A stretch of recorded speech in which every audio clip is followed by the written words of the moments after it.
For me, the technique that probably consistently has worked a little better, throughout the decades now, has been one that is based on breathing that I actually have on my book. Is the carbon dioxide technique, which normally is a technique that most people dislike. I have to say. So don't think that because it works better for me that is the technique. Yeah, no, it's just for me, for my own specific, body type and experience. I used to be a swimmer when I was a teenager. So also I think that breathing and breathing underwater is something that comes very natural to me.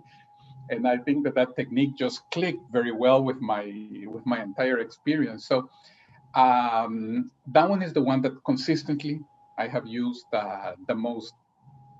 But let me also say, uh, the first time that I tried that technique, and I guess, do I have time to explain it? I don't know if, Yeah, yeah. you said you're good for about an hour, so we got 15 more minutes Okay. if that's still good with you. Okay.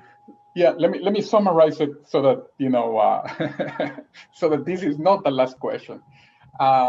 So basically, you lie down, you do your work with the energies, you're undisturbed, you don't want you you don't want anybody to come into the room, etc., etc. So the key to this technique is that you're going to inhale, for example, in 1 second, hold the air for 4 seconds, and then exhale in 2 seconds. And then immediately, without waiting with the empty lungs, you inhale again in one, you hold for four, and you exhale for two. One, four, two. After more or less about 10 breaths in that fashion, now you start inhaling in 2 seconds, holding for eight, and releasing in four. So 2, 8, 4, 2, 8, 4. Then after more or less 10 breaths, doing that, now you go to three.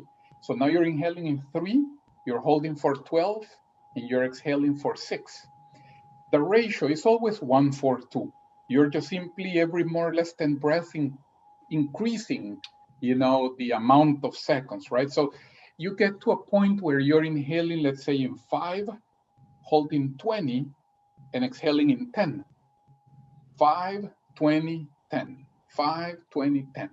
For me, more or less when I get to 6, 6, 24, 12, that's when I already start to feel like a buzzing. Is still not a vibration. Sometimes there's a vibration, but most of the times it isn't. It's just a buzzing that I already start to feel. And then maybe like around the middle of the 6, already getting into the 7, I realized that when I am holding the air, I start feeling like my astral body starts to disconnect a little bit.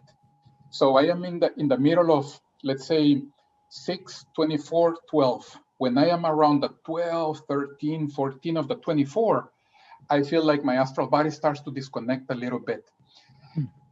I eventually reach the 24. I start exhaling 12, right? And as I am exhaling, I feel that my astral body starts to return, almost as if the body is a little bit more engaged in an activity, in the breathing activity, and then the astral body returns.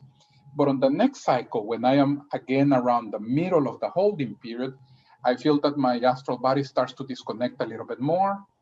Still, it returns when I exhale. And when I inhale, then when I am waiting again, it starts to disconnect a little bit more. And it goes on just with the cycle of breathing. It starts little by little to disconnect more and more and more. And when I am usually already on the 7, 7, 28, 14, there are moments in which I am disconnecting a little bit more. And even my vision of my non-physical vision, the vision of the astral body sometimes already starts a little bit, and I can see the roof of my bedroom, the ceiling and the lamp and everything. But I know I'm still not fully disconnected, which is something that sometimes takes a little bit of experience to realize. Because I remember at the beginning when I would already start to feel some sensations, my first thought was to try to make an effort to go. Like, here I go, go, go, go. And you start pushing, and you're not fully disconnected yet. So hold it, keep on going trust the process, I guess I would say. Now I would tell my younger self, trust the process.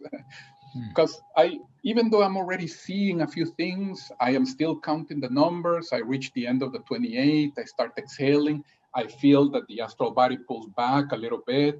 The next time that I'm starting to disconnect, I see a little bit more, but then I come back until I feel that I am fully out, that I am disconnected, is when, okay, now I can stop the technique. And then I'm usually just already floating, close to the ceiling, really, and already out.